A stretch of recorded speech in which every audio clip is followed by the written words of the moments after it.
नाजरीन अस्सलाम वालेकुम। भैंसा अपडेट न्यूज़ में आप तमाम का खैर मकदम है।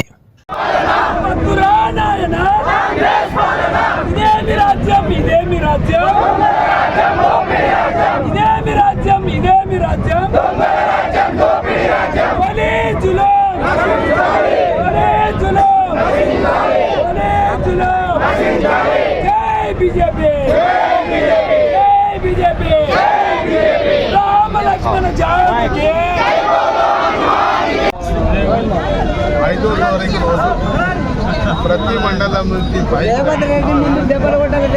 మండల హెడ్ క్వార్టర్ మైతాపట్నంలో బైక్ ర్యాలీ చేయకుండా బహిరంగ సభకు మన పర్మిషన్ ఇచ్చారు.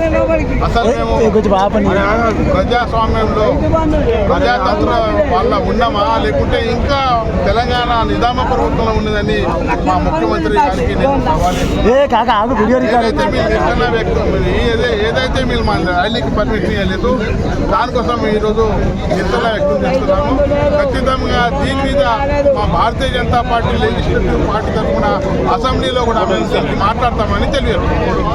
కాంగ్రెస్ ప్రభుత్వ వైఫల్యాల మీద మేము ప్రజాస్వామ్యయుతంగా చట్టబద్ధంగా నిరసన తెలియజేయడానికి మేము గౌరవనీయులైనటువంటి పోలీస్ డిపార్ట్మెంట్ కి మేము అనుమతుల కోసం అప్లై చేశాము.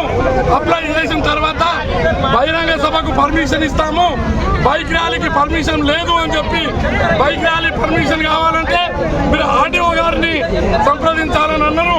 గౌరవ ఆర్డీఓ గారికి మేము అప్లై చేశాము, అయినా మాకు పర్మిషన్ ఇవ్వకుండా వాళ్ళు ఈరోజు పోలీస్ శాఖ వాళ్ళు ప్రతి మండలంలో ప్రతి ఎస్ఐ గారు బైక్ ర్యాలీ పర్మిషన్ లేదు, మీరు పోవడానికి వీల్లేదు బైసాకు అని చెప్పి ఎక్కడిదక్కడ అన్ని మండలాల్లో మాకు బీజేపీ కార్యకర్తలకు అడ్డుకోవడం జరిగింది. దానికోసం ఈరోజు చట్టబద్ధంగా మేము అప్లై చేసినా కూడా మాకు న్యాయబద్ధంగా రావాల్సిన పర్మిషన్ని మేమేము దుండగులం కాదు, దొంగలం కాదు, హంతకులం కాదు, టెర్రరిస్టులం కాదు, శాంతియుతంగా మేము నిరసన తెలియజేయడానికి పర్మిషన్ అడిగితే రాజకీయ పార్టీ హక్కులను కాలరాసే అధికారం ఎవరికి లేదు. కానీ ఈ రేవంత్ రెడ్డి ప్రభుత్వం అధికారం మదమెక్కి తనకున్నటువంటి పోలీస్ డిపార్ట్మెంట్ ద్వారా రెవెన్యూ శాఖ ద్వారా వాళ్ళు ఎక్కడిదక్కడ మమ్మలను అణచివేయాలని ప్రయత్నం చేస్తారు. కానీ ఈరోజు వేలాది మందిగా భారతీయ జనతా పార్టీ కార్యకర్తలు బైక్ ర్యాలీకి పర్మిషన్ ఇవ్వనందుకు మేము ఇక్కడ రోడ్డు మీద మా నిరసనను ఎమ్మెల్యే గారి ఆధ్వర్యంలో తెలియజేస్తున్నాము.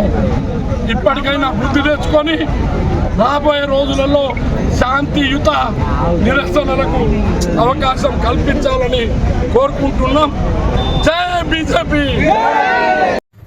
नाजरीन आपके अपने YouTube चैनल भैंसा अपडेट न्यूज़ को लाइक, शेयर और सब्सक्राइब जरूर करें।